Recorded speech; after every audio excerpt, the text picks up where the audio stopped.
With reaction, Women's National Republican Club Committee woman Monica Plock, along with economic strategist Francis Newton and New York congressional candidate Caroline Schinkel. All right, welcome to all of you. Caroline, I'm going to start with you here. What I think is very interesting, okay, watching Jeff Bezos here, I think it's interesting, as we pointed out, okay, he's talking about taxes, he's talking about politics. He's also saying positive things about President Trump. So what that leads me to believe, this is just me, I'm not saying this is a fact, sounds like this is a guy who may be eyeing 2028, who is thinking, I want to get on the good side of President Trump. He's going to have a lot of loyal voters looking for the heir apparent.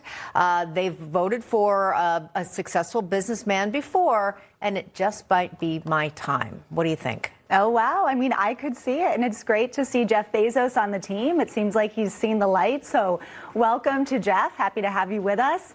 And I think, you know, to Jeff Bezos's point, we need to encourage wealth creation in this country. Since when do we vilify wealth creation and vilify success? And certainly in a place like New York City, this is the empire state. You should be able to come here and build your empire, not be targeted and insulted for trying.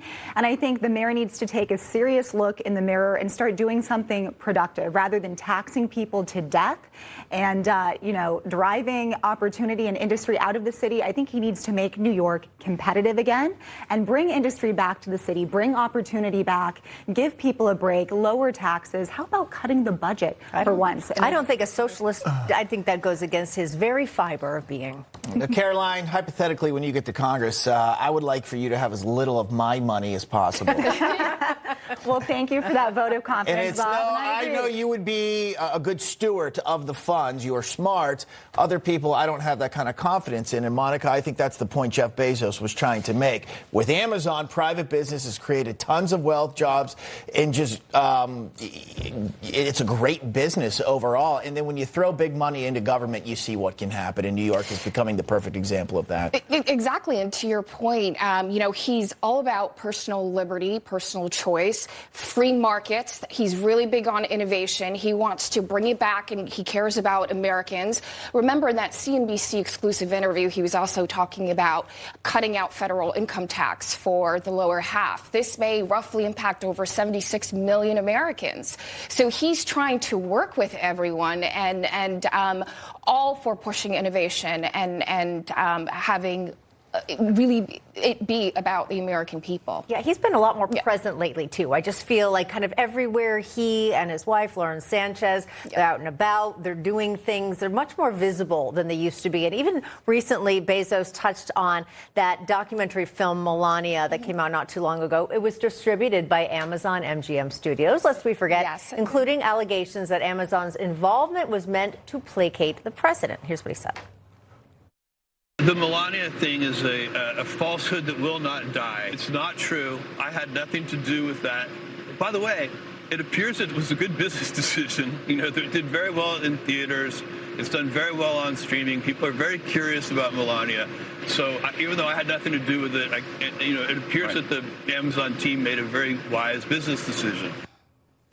Again, it seems like everything he's saying is the right thing. He has a sense of authenticity. Obviously, he is successful. I don't know. I think he's making an interesting case for himself without making a case for himself. And we saw that President Trump did this. He was a successful businessman himself, and the American people have really gotten on board and support the president's agenda. At the end of the day, it's not political. It's common sense. That's what I'm running on here in New York City as well, and it's resonating with people of all political stripes. Francis, I want to bring you into the conversation here. And again, Jeff Bezos mentioned President Trump. He has had a lot of wins, and I think the whole focus of his term presidentially when it comes to business is to allow people to keep more of their own money in their pockets, make your own decisions with what you earn.